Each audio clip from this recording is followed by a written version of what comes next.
Antes de continuar, pare um segundo. Se você acredita que o momento do parto revela quem uma pessoa realmente é, fique comigo até o fim. Essa história começa numa madrugada silenciosa de São Paulo e termina mudando vidas para sempre.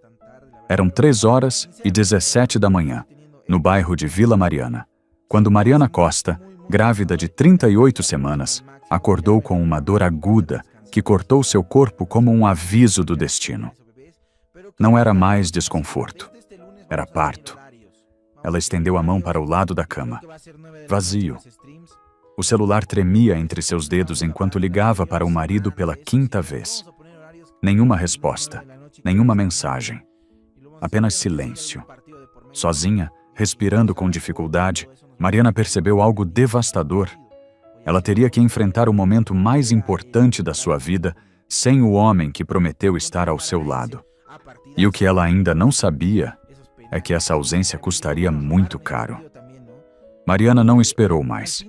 Depois da 5ª chamada sem resposta, o silêncio ficou pesado demais para suportar. Com o corpo curvado pela dor, ela pegou a bolsa da maternidade encostada na porta. Roupas simples, documentos, a mantinha rosa dobrada com cuidado. Nada mais importava. Chamou um Uber. Enquanto esperava, o apartamento em Vila Mariana parecia estranho. Frio, como se já não fosse mais sua casa. As fotos do casamento ainda estavam na parede. Sorrisos, promessas, planos. Tudo parecia mentira agora. Outra contração veio forte, mais longa, mais profunda. Mariana se apoiou na bancada da cozinha e respirou como aprendera nas aulas de preparação. Mas nenhuma aula ensina a parir sozinha. O carro chegou. O motorista, um homem de meia idade, olhou pelo retrovisor e entendeu tudo sem perguntas. Hospital, né? Mariana apenas assentiu, sem forças para falar. A cidade ainda dormia. São Paulo vazia, sem buzinas, sem pressa. Cada semáforo parecia eterno. E cada dor lembrava que aquele momento não podia ser adiado. No Hospital das Clínicas, uma enfermeira a recebeu com uma cadeira de rodas. Acompanhante? A pergunta ficou suspensa no ar. Está a caminho. Mariana mentiu. Mentiu por vergonha. Mentiu por orgulho. Mentiu porque ainda não estava pronta para admitir a verdade. Os corredores brancos, o cheiro de antisséptico, a luz fria. Tudo aumentava a sensação de vulnerabilidade. Mariana sentiu-se pequena, exposta, frágil. Foi levada para a triagem, pressão, batimentos, exames rápidos. As contrações vinham agora a cada 5 minutos. Vou ligar para minha irmã, disse, e com a voz falhando. Patrícia atendeu sonolenta, em Guarulhos. Mari, aconteceu alguma coisa? É agora. O bebê vai nascer. E o Eduardo não está aqui. Do outro lado da linha, o silêncio virou indignação. Como assim não está? Eu estou saindo agora. Mariana desligou com o coração apertado. Sabia que a irmã levaria pelo menos 40 minutos. E talvez não houvesse esse tempo. O médico de plantão, Dr. Henrique, entrou com expressão séria. O trabalho de parto já começou. Vamos acompanhar de perto. Foi ali, naquela sala fria, que Mariana entendeu algo doloroso. Não dava mais para fingir que estava tudo bem. Cada nova contração arrancava dela não só um gemido, mas também uma lembrança. As noites em claro, as conversas ignoradas, as promessas adiadas. Tudo convergia para aquele momento. Quando Patrícia finalmente apareceu, suada, descabelada, os olhos cheios de raiva, Mariana chorou. Não de dor, de alívio. Onde está esse desgraçado? Foi a primeira pergunta da irmã. Mariana não respondeu. Não precisava. Enquanto isso, longe dali, alguém brindava a própria liberdade. E não fazia ideia do que estava prestes a perder. Enquanto Mariana enfrentava as contrações no hospital, a quase 500 quilômetros dali, Eduardo Ribeiro levantava uma taça de espumante à beira da piscina de um resort em Búzios, no litoral do Rio de Janeiro. O sol da manhã refletia na água azul, e o som suave do mar parecia confirmar para ele que tinha feito a escolha certa. A liberdade, disse, sorrindo, brindando com Camila Torres. Camila, mais jovem, bronzeada, corpo moldado por academia e filtros de rede social, riu com leveza. Usava um biquíni claro e um olhar treinado para convencer. A nós, sem cobranças, sem drama. Eduardo respirou fundo, como quem se livra de um peso antigo. Durante meses, dizia a si mesmo que precisava daquele fim de semana. Que o trabalho o sufocava. Que a gravidez de Mariana tinha tomado conta de tudo. Que ele não era mais visto como homem, apenas como futuro pai. Camila concordava com tudo. Sempre concordava. Eles se conheceram no escritório, em São Paulo. Eduardo era gerente comercial numa empresa de logística. Camila, recém-contratada para o setor administrativo. Primeiro foram conversas inocentes, depois cafés prolongados, até que a linha foi cruzada sem que ele tivesse coragem de voltar atrás.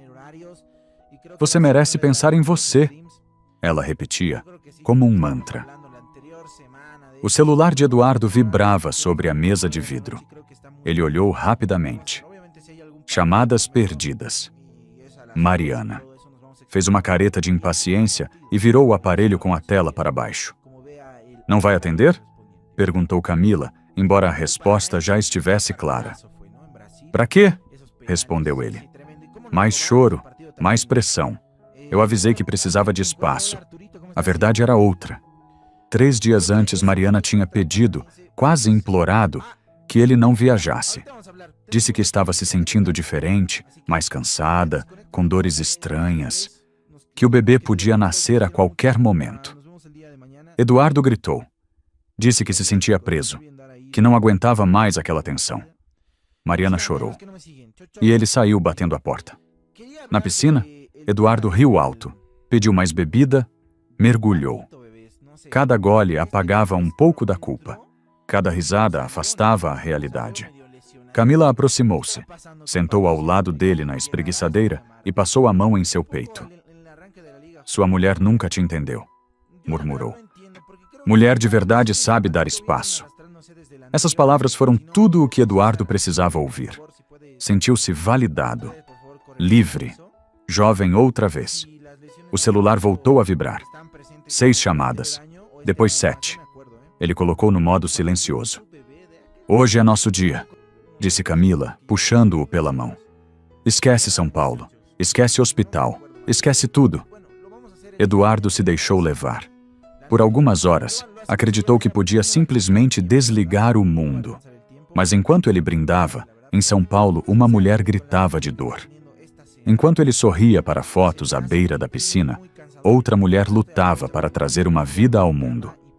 Enquanto ele escolhia o prazer, alguém pagava o preço da ausência. No início da tarde, Eduardo deitou-se para uma soneca.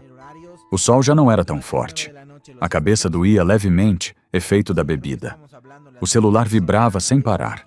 Ele abriu um olho, incomodado, mas não pegou o aparelho. Preferiu acreditar que era exagero, que nada sério estava acontecendo. Não fazia ideia de que, naquele exato momento, uma decisão silenciosa estava sendo selada. E que aquela escolha, ignorar uma chamada, iria mudar o rumo da sua vida para sempre. Eram quase 2 horas da tarde quando o corpo de Mariana começou a dar sinais de esgotamento. As contrações, antes regulares, passaram a falhar.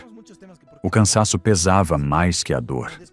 O suor escorria pelo rosto pálido e a respiração vinha curta, descompassada.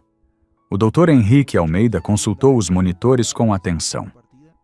Precisamos induzir o parto, disse, com voz firme, mas calma. Não podemos esperar mais. Mariana fechou os olhos. Já não tinha forças para fingir tranquilidade, nem para sustentar a mentira de que o marido estava a caminho. Ele não vem, murmurou. Estou sozinha. O silêncio que se seguiu foi pesado.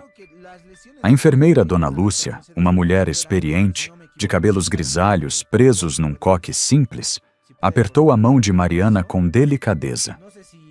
Então hoje nós somos sua família, minha filha. Você não está abandonada aqui dentro. Mas Mariana sentia que estava. Sozinha como nunca estivera na vida. As horas seguintes se misturaram num borrão de dor, comandos médicos e respirações forçadas. Patrícia, a irmã, permaneceu ao lado da cama, segurando sua mão como um porto seguro. Aguenta, Mari. Falta pouco, repetia, com os olhos marejados. Às 14 horas e 42 minutos, depois de um último esforço que parecia arrancar tudo o que ainda restava dentro dela, um choro forte cortou o ar da sala. Nasceu, anunciou o médico. Sofia Costa veio ao mundo pequena, enrugada, com cabelos escuros e um pulmão poderoso. 3.180 quilos. Saudável. Viva. Mariana chorou. Não de dor, mas de uma emoção tão intensa que lhe faltou o ar.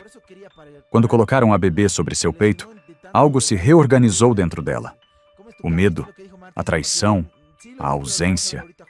Tudo ficou pequeno diante daquele ser frágil que respirava ali, confiando apenas nela.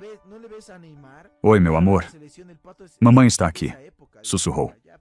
Patrícia gravou o momento com o celular, chorando sem disfarçar. Ela é linda, Mari. Perfeita. Mas a alegria durou pouco. Minutos depois, Mariana começou a sentir um frio estranho. A visão ficou turva, o corpo pesado demais para responder. Pressão caindo, alertou o médico. Hemorragia pós-parto. O tom da sala mudou. Rápido, técnico, urgente. Dona Lúcia limpava o sangue enquanto falava com Mariana, mantendo-a acordada. Fica comigo, querida. Olha para mim. Respira. Mariana tentou responder, mas a voz não saiu. Pensou em Sofia. Pensou que não podia ir embora agora. Foram minutos longos, tensos. A equipe agiu rápido. Medicamentos, compressão, controle. Finalmente, os sinais vitais começaram a estabilizar. Conseguimos, disse o médico aliviado. Mas foi sério, muito sério. Mariana estava salva, por pouco. Horas depois, já no quarto, segurando Sofia adormecida nos braços, o médico voltou. Legalmente, preciso informar o pai sobre as complicações, explicou. Seu marido ainda não apareceu. Mariana olhou para a filha. Respiração tranquila. Rosto sereno. Faça o que precisar. Respondeu com voz baixa, mas firme. A única família que importa agora está aqui. O médico assentiu e saiu, já discando o número. Naquele momento, longe dali, alguém ainda acreditava estar em controle. Eu ainda achava que podia escolher quando enfrentar a realidade. Mas a vida não espera. E algumas ausências cobram um preço alto demais. O telefone de Eduardo Ribeiro começou a tocar no banheiro da suíte do resort, em Búzios, enquanto ele se barbeava para o jantar. O som ecoou nas paredes de mármore, destoando do clima leve que ele tentava manter desde a manhã. Na tela, um número desconhecido. Eduardo pensou em ignorar. Já estava cansado de interrupções. Mas algo, talvez um incômodo que não sabia nomear, o fez atender. Alô? Senhor Eduardo Ribeiro? A voz era firme, profissional. Aqui é o Dr. Henrique Almeida, do Hospital das Clínicas, em São Paulo. Eduardo parou. A espuma escorreu pelo rosto. Sou eu. Aconteceu alguma coisa? Sua esposa deu à luz hoje à tarde, informou o médico. Às 14 horas e 42 minutos. Sua filha nasceu com 3,180 quilos. Saudável. Por um segundo, Eduardo respirou aliviado. Que bom. Então está tudo bem? Houve uma pausa curta. Precisa. Não exatamente. Durante o parto, sua esposa apresentou hemorragia pós-parto e queda perigosa de pressão arterial. Houve risco real. Conseguimos estabilizá-la, mas foi grave. As pernas de Eduardo falharam. Ele sentou na beira da banheira. Ela está fora de perigo agora? Está estável, respondeu o médico. Mas esteve muito perto de uma complicação maior. Preciso perguntar. Onde o senhor se encontra? Sua esposa passou todo o processo perguntando por você. O peso da pergunta atravessou Eduardo como um golpe. Estou em viagem, disse, hesitante. A trabalho. O silêncio do outro lado denunciou o julgamento contido. Entendo. O senhor precisará comparecer ao hospital para assinar alguns documentos e, claro, não conhecer sua filha. Eduardo engoliu em seco. Vou providenciar meu retorno. Há mais uma coisa, continuou o médico. Alguns veículos locais entraram em contato com o hospital. Um familiar comentou que a parturiente passou pelo parto sem o pai presente. A situação foi descrita como abandono no momento mais vulnerável. O senhor deve estar preparado para isso. Abandono? Que imprensa? Eduardo sentiu o estômago revirar. Não posso fornecer detalhes, disse o médico. Mas recomendo que venha o quanto antes. A ligação terminou. Eduardo ficou olhando o próprio reflexo no espelho. Pálido. Perdido. Pela primeira vez em meses, não gostou do que viu. A porta se abriu e Camila entrou com sacolas de compras, animada. Amor, olha o que eu encontrei no centro. Ela parou ao vê-lo sentado, imóvel. O que foi? Você está branco. A Mariana teve o bebê, disse ele quase num sussurro. Teve complicações. Quase morreu. Camila respirou fundo e se recompôs rápido. Mas agora está tudo bem, não está? Essas coisas acontecem. Mulher grávida sempre exagera. Eduardo levantou o olhar. É minha filha. Ela nasceu e eu não estava lá. E daí? Camila respondeu impaciente. Tem milhares de pais que não assistem ao parto. Não é o fim do mundo. Você está comigo agora, não é isso que queria? Algo quebrou ali. A frieza, o cálculo, a ausência de qualquer empatia. O celular de Eduardo vibrou novamente. Patrícia, a cunhada. Eduardo, sou eu. Imagino que o médico já tenha ligado. Minha irmã quase morreu hoje, enquanto você brindava na piscina. Todo mundo viu. As redes da sua namorada não ajudaram. Eu vou voltar agora, disse ele com a voz trêmula. Volte, respondeu Patrícia. Mas saiba, nada vai ser como antes. Eduardo desligou. Camila o encarava, nervosa. Se você for agora, não conte comigo quando voltar. Ele não respondeu. Começou a arrumar a mala. Naquele instante, finalmente entendeu. A ligação que mudaria sua vida já tinha acontecido. E não havia como colocar no silencioso. Eduardo chegou a São Paulo ainda de madrugada, com o rosto cansado e a cabeça pesada. O voo foi um tormento. Cada tentativa de fechar os olhos trazia a mesma imagem. Mariana sozinha, em trabalho de parto, enquanto ele erguia uma taça à beira da piscina. Quando o táxi parou diante do Hospital das Clínicas, a cidade começava a acordar. Para ele, tudo parecia distante, como se estivesse entrando numa vida que já não lhe pertencia.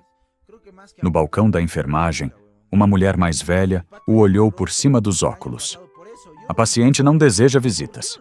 A frase soou mais como sentença do que como aviso. Eu sou o pai, respondeu, quase num sussurro. Ela avaliou suas roupas amassadas, a barba por fazer e apontou o corredor. Quarto 412, mas seja breve. Eduardo caminhou devagar. O corredor branco parecia interminável. Ao chegar, viu Mariana sentada na cama, a filha nos braços. Ela amamentava com movimentos seguros, naturais. Estava pálida, com olheiras profundas, mas havia nela algo novo. Uma firmeza silenciosa. Posso entrar? Perguntou. Mariana levantou o olhar. Não havia ódio. Não havia choro. Apenas distância. Pode. O silêncio pesou. Eduardo tentou sorrir. Mariana, eu sinto muito. Eu não sabia que... Você sabia. Ela interrompeu sem levantar a voz. Eu estava grávida de 9 meses. Em que momento achou que isso não ia acontecer? Ele engoliu em seco. Aproximou-se da cama e olhou para a bebê. Como ela está? Chama-se Sofia, respondeu Mariana. Está bem, diferente de mim ontem. A frase caiu como um golpe. O médico me contou as complicações. Eu quase te perdi. Mariana o encarou diretamente. Eu quase morri, Eduardo. A Patrícia assinou os papéis porque meu marido estava ocupado demais se divertindo. Eduardo tentou explicar. Falou de confusão, de pressão, de medo. As palavras saíam vazias. Eu errei. Foi um erro terrível. Mariana balançou a cabeça devagar. Não foi um erro. Foi uma escolha. E escolhas têm consequências. Ela se levantou com cuidado e colocou Sofia nos braços dele.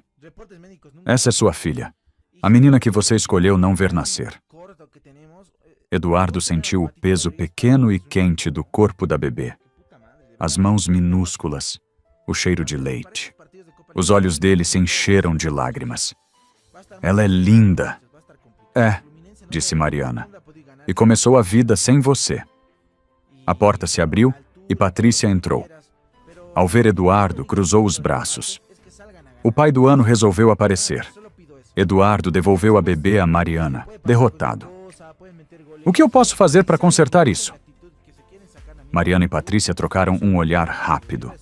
Então Mariana falou com calma dura. Nada. Isso não se conserta. Somos uma família, insistiu ele. Eu e Sofia somos uma família, respondeu Mariana. Você terá direitos de visita, tudo conforme a lei. Mas acabou. Nunca mais seremos o que fomos. Eduardo se levantou, atordoado. Você não pode estar falando sério. Estou, disse ela, fechando os olhos. E agora preciso descansar. Patrícia abriu a porta. É melhor ir. Eduardo saiu cambaleando. No corredor, ouviu a porta se fechar atrás de si com um som definitivo. Do lado de fora, a manhã avançava. A cidade seguia. Mas para ele, algo tinha terminado ali. Ele entendeu, tarde demais, que havia chegado ao hospital não para recuperar uma família, mas para perceber que a tinha perdido para sempre. Eduardo saiu do hospital como um homem esvaziado. O sol da manhã iluminava São Paulo, mas para ele tudo parecia cinza. Entrou no táxi sem dizer uma palavra. O motorista não fez perguntas. Bastou olhar pelo retrovisor para entender que aquele passageiro tinha perdido algo importante. Ao chegar ao apartamento em Vila Mariana, o silêncio o atingiu como um soco. Nada havia mudado. E ainda assim, tudo estava diferente. A caneca de café que Mariana costumava usar permanecia sobre a mesa. As pantufas ao lado do sofá. E o livro sobre cuidados com recém-nascidos aberto na página marcada. Eduardo sentou-se devagar, como se aquele espaço não lhe pertencesse mais. O celular começou a tocar. Primeiro foi a mãe, Dona Helena, ligando do interior de Minas. Eduardo, é verdade que a Mariana deu à luz sozinha? Ele não respondeu. O silêncio foi suficiente. Que vergonha, meu filho, disse ela, com a voz embargada. Essa menina sempre foi uma santa com você. Depois vieram mensagens, grupos de família, antigos amigos, pessoas que ele nem lembrava mais. Todos sabiam. As fotos da viagem a Búzios estavam circulando. Brindes, piscina, sorrisos, enquanto Mariana sangrava numa sala de parto. À tarde, o telefone tocou de novo. Era Fernando, diretor da empresa de logística onde Eduardo trabalhava havia quase 10 anos. Preciso falar com você amanhã cedo, no escritório. E o Eduardo passou a noite em claro. No dia seguinte, ao entrar no prédio envidraçado, sentiu os olhares desviando. As conversas paravam quando ele passava. O respeito silencioso que sempre tivera ali havia desaparecido. No escritório, Fernando foi direto. 3 clientes ligaram perguntando se é verdade que um dos nossos gerentes abandonou a esposa no parto para viajar com a amante. Eduardo tentou explicar. Falou em vida pessoal, em exageros da imprensa. Fernando suspirou, cansado. Trabalhamos com contratos grandes, com famílias, com confiança. Isso virou um problema de imagem. Não posso proteger você disso. Está me demitindo? Estou oferecendo que peça demissão, com tudo o que tem direito. É a única saída digna. Eduardo saiu carregando uma caixa com seus objetos pessoais. Fotos antigas, canetas, um porta-retrato que nunca chegou a colocar na mesa. Outro pedaço da vida tinha ficado para trás. À noite, alguém bateu à porta. Era Camila, os olhos inchados, uma mala pequena na mão. Eduardo, eu não tenho para onde ir. Meus pais viram as notícias. Não querem me ver agora. Ele a olhou como se fosse uma estranha. Camila, isso acabou. Mas você disse que queria essa vida. Eu queria uma fantasia, respondeu firme. E ela me custou minha família. Fechou a porta. Dessa vez, sem hesitar. Nos dias seguintes, as consequências continuaram chegando. Chamadas de jornalistas, comentários nas redes, entrevistas de emprego canceladas. Eduardo virou exemplo do que não se deve fazer. Enquanto isso, Mariana teve alta do hospital. Saiu com Sofia nos braços, sem olhar para trás. Foi direto para a casa da irmã, em Guarulhos. Ali encontrou apoio, por silêncio e respeito. Pela primeira vez, decidiu algo importante sozinha. Eduardo soube por terceiros. Soube que ela não voltaria. Soube que haveria separação. Soube que as visitas seriam definidas pela justiça. Sentado no apartamento vazio, ele finalmente entendeu. Não tinha perdido apenas uma esposa. Tinha perdido o direito de ser lembrado como alguém confiável. A ausência cobrava juros altos. E a conta ainda estava longe de fechar. Meses se passaram. Na casa simples de Guarulhos, Mariana aprendeu a viver de um jeito novo. Não mais esperando ligações. Não mais pedindo presença. Agora, cada decisão era dela. Cada noite em claro tinha sentido. Cada manhã começava com o choro de Sofia e terminava com um sorriso. Ela não se tornou forte da noite para o dia. Chorou escondido. Teve medo. Duvidou de si mesma. Mas nunca mais duvidou de uma coisa: sua dignidade. Eduardo, por outro lado, aprendeu tarde demais.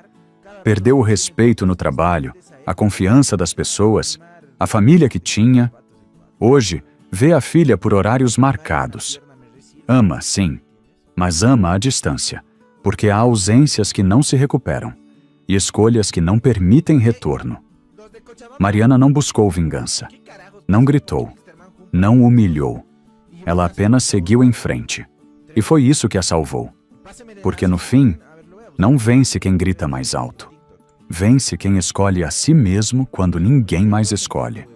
Esta história nos lembra de algo simples e duro. Amor não se prova com palavras, mas com presença. Quem foge no momento mais difícil não falha por acaso. Revela caráter. E quando alguém mostra quem realmente é, acreditar é um ato de amor próprio. E não existe erro pequeno quando se abandona alguém no momento em que mais precisa. E não existe perdão obrigatório quando a dignidade é quebrada. Mariana nos ensina que perder um casamento pode doer. Perder a si mesmo dói muito mais. Às vezes, dizer acabou não é dureza, é sobrevivência. E você, no lugar dela, teria dado uma segunda chance? Ou também escolheria a sua paz? Conte nos comentários. Sua história pode ajudar alguém hoje. Va a estar muy complicado, muchachos, va a estar complicado. Fluminense no le ha podido ganar este equipo, ¿se dan cuenta? Y bueno, la altura y todo lo que tú quieras, pero yo lo único que quiero este martes es que salgan a ganar y se saquen la mierda. Nada más, solo pido eso, ¿no? Ya después puede pasar cualquier cosa, pueden meter goles y todo, pero si salen, me muestran la actitud que se quieren sacar la mierda por el club, yo soy muy feliz, boludo. Yo voy a ser el bolivarista más feliz del mundo, ¿no? Y creo que es un regalo que nos merecemos. Además que económicamente nos va a ayudar mucho el ganar este partido, ¿no? Bueno, muchachos, puta madre, ¿dónde están las declaraciones de Martins? No encuentro, che. ¿Alguien la tiene? Martins hoy. Ahí está. Uno de los más emotivos que yo recuerdo. ¿Qué más? ¿Qué más, muchachos? No me acuerdo más. A ver, pero bueno, lo vamos a hacer el día de mañana, ¿les parece? Lanús, bebé. Pero lo hacemos el día de mañana porque hoy no va a alcanzar el tiempo, la verdad. No va a alcanzar el tiempo. Perdón por perder tan tarde, la verdad. Pero sinceramente, con la rutina que estoy teniendo estas semanas, se me hace muy cansador. Y la verdad estoy aprovechando al máximo tirarme a mi cama y poder descansar, sinceramente. Así que espero que respeten eso, bebés. Pero creo que ya la próxima semana, desde este lunes, vamos a tener horarios. Y creo que va a ser 9 de la noche los streams. Yo creo que sí, creo que estábamos hablando la anterior semana de eso. Así que nos vamos a poner horarios que vamos a aprender 9 de la noche. Y creo que está muy bien. Y lo vamos a hacer. Obviamente si hay algún partido de por medio y es a las 8 y todo eso, nos vamos a extender y vamos a aprender 10 post partido. O ya sea 11, 10, ¿no? Como vea el horario correspondiente, ¿eh? Contra el Paranaense. Partidazo fue, ¿no? En Brasil. Esos penales. Sí, tremendo. Y cómo nos robaron ese partido también, ¿no? Hola, al fin te encuentro. Hola, Arturito, ¿cómo estás? Seguime, bebé. Creo que ese... Сейчас зайдем, посмотрим, как у них трансляция началась.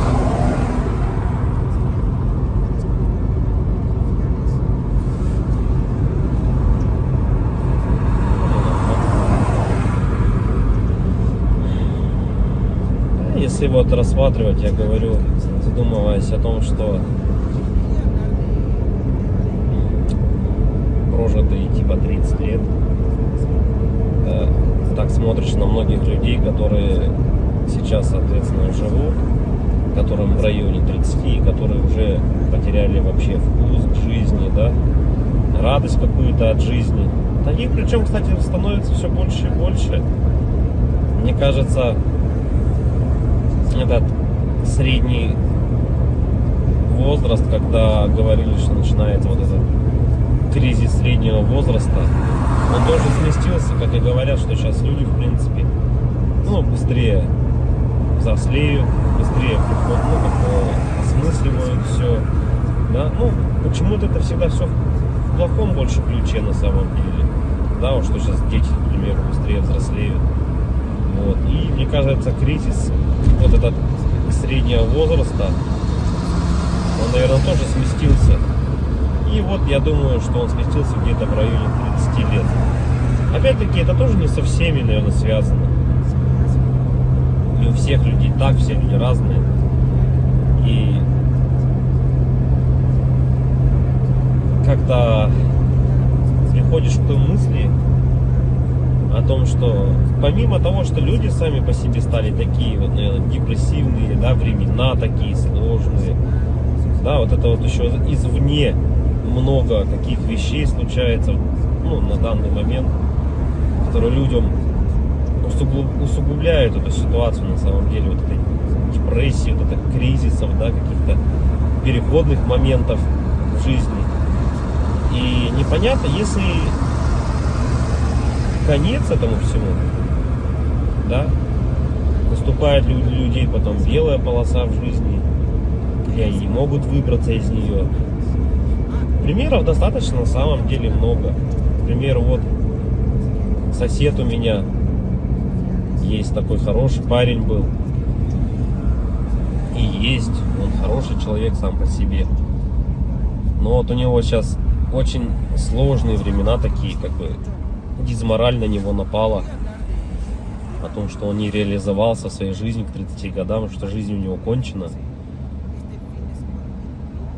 И не может он выбраться из этой ситуации. Да? Как говорят,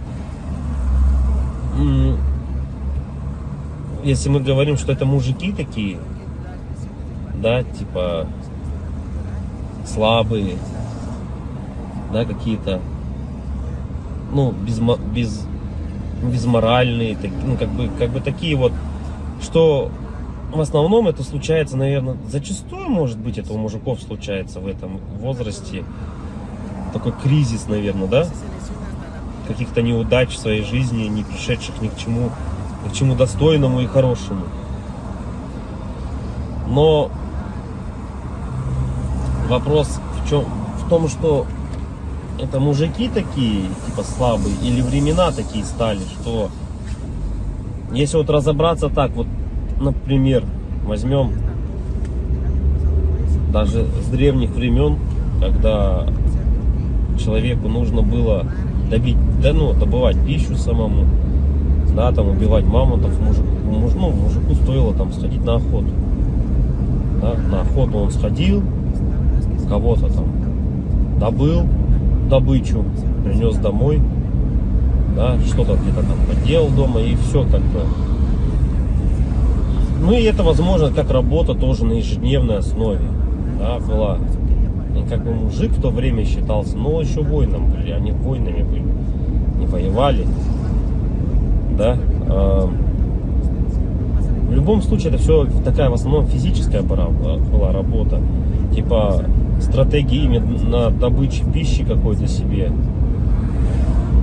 Ну, тут вот требовалось, возможно, какое-то знание, да, тут я не спорю. Но в основном это была физическая работа. Если взять, к примеру, не такие далекие времена, когда там люди вот только выходили из пещер, да, взять даже, допустим, 50 лет назад, 100 лет назад, да, когда люди работали на заводах, и что тогда считалось именно мужиком, да, таким.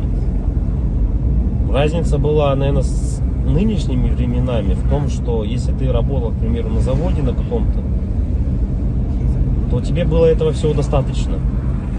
То есть ты уходил на завод, отработал свое время, да, пришел домой, какие-то тоже там, может, домашние дела, и этого тебе было достаточно на самом деле. Как бы и все, и заключалась вся суть именно мужчин. Ну вот, как бы устроиться главное на завод и работать физически, опять-таки, да, получить какое-то образование, так, ну, как бы среднеспециальное, к примеру, да, какой-нибудь токарь, идти на завод, отработать там 8-12 часов. Это не легкая работа, я не спорю тоже с этим. Но опять-таки, этого зато было достаточно. Человек уходил, он отрабатывал там 12 часов и понимал, что ему будет всего достаточно. Ради этого и была, наверное, главная и основная мотивация. Да?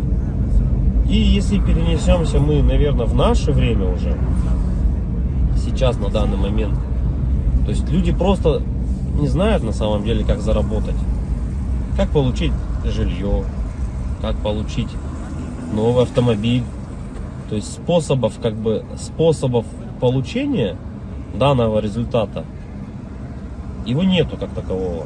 Это говоря о том, что ты будешь ходить на работу по 8, по 12 часов, допустим, сутками там работать, да, ты не заработаешь на машину, заработаешь ты на нее через 5 лет, если ты там не будешь ни пить, ни есть, как бы, да. Ну ладно, если вообще не тратить деньги, ты заработаешь год. Ну такого же невозможно, это же только где-то в сказках. С учетом нынешних трат, то есть даже при зарплате какой-то средней, там 100 тысяч рублей, ну где-то 60, где-то 70, где-то 80. Возьмем от 60, наверное, до 120. То есть, к примеру, достижение результата такой, как, к примеру, квартира, недвижка какая-то своя, это кредиты, ипотеки. То есть вот здесь и сейчас ты берешь. И залазя все глубже и глубже, то есть, как сказать, взял ты, к примеру, себе недвижимость, да, в ипотеку, пусть она будет так.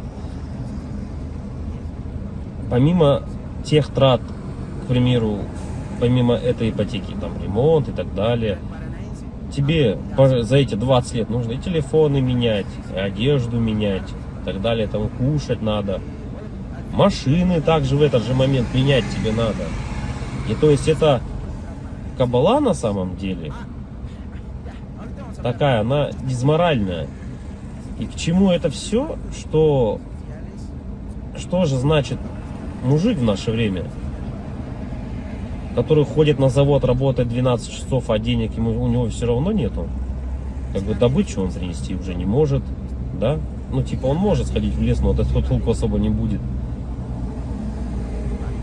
И, наверное, какие, ну, сам интернет, во-первых, расфорсил вот это вот все, то, что люди должны зарабатывать какие-то миллионы. Они должны зарабатывать. Это было бы шикарно, если бы каждый зарабатывал. Но каждый по своей сути не может столько зарабатывать, да, потому что не хватит денег, чтобы каждый. А может их и хватит, но никто никому не даст так зарабатывать.